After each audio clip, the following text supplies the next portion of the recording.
Bonjour, dans cette vidéo, on va voir comment déterminer les quantités de matière des espèces chimiques à l'état final dans un système chimique. On utilisera pour cela un outil qui est le tableau d'avancement. On va prendre un exemple, une transformation chimique où le diazote va réagir avec le dihydrogène pour former de l'ammoniac. Alors, à la taille initiale, les quantités de matière de diazote est de 4,0 mol et celle de dihydrogène 6,0 mol.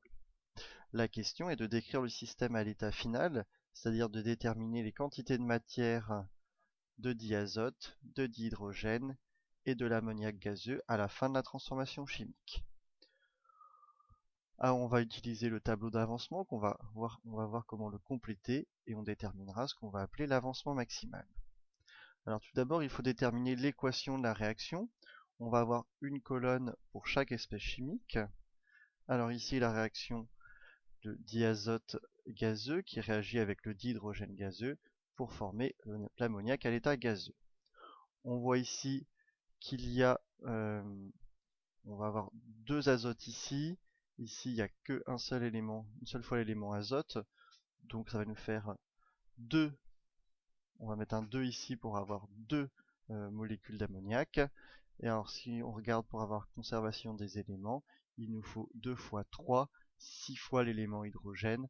On va donc placer un 3 devant H2.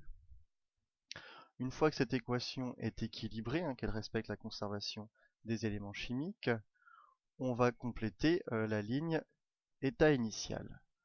Donc à l'état initial, on a 4,0 mol de diazote, 6,0 mol de dihydrogène et rien en ammoniac, la réaction n'a pas commencé. En cours de la réaction, eh bien on va avoir 4,0 moins X. X étant l'avancement de la réaction en mol. Donc on va bien consommer en cours de la transformation chimique le diazote. De même pour le dihydrogène, en cours de la transformation, la quantité de matière va s'écrire 6,0 moins 3x. Effectivement, au cours de la transformation chimique, 3 molécules de dihydrogène sont consommées pour une seule molécule de diazote.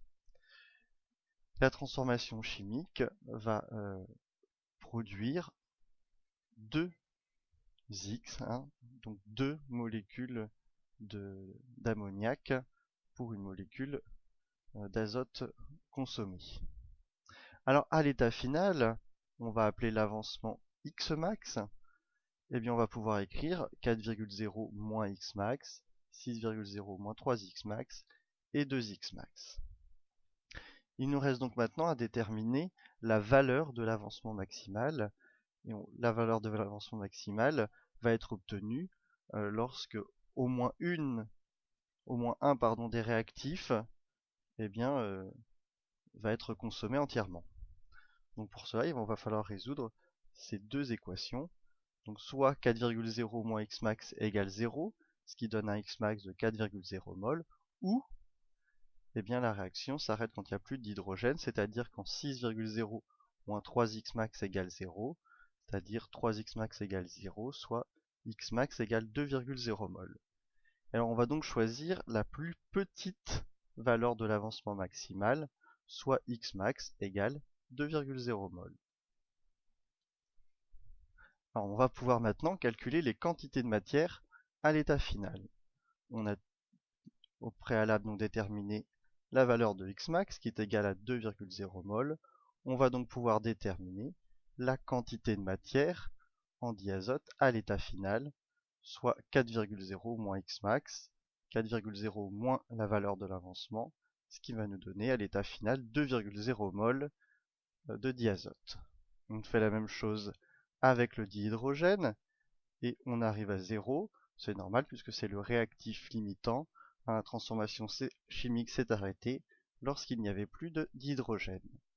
Alors, cette transformation chimique a produit 2X max d'ammoniac, c'est-à-dire 2 fois 2,0, c'est-à-dire 4,0 mol. On a donc, grâce à cet outil, le tableau d'avancement, pu déterminer les quantités de matière de chaque espèce chimique à la fin de la transformation.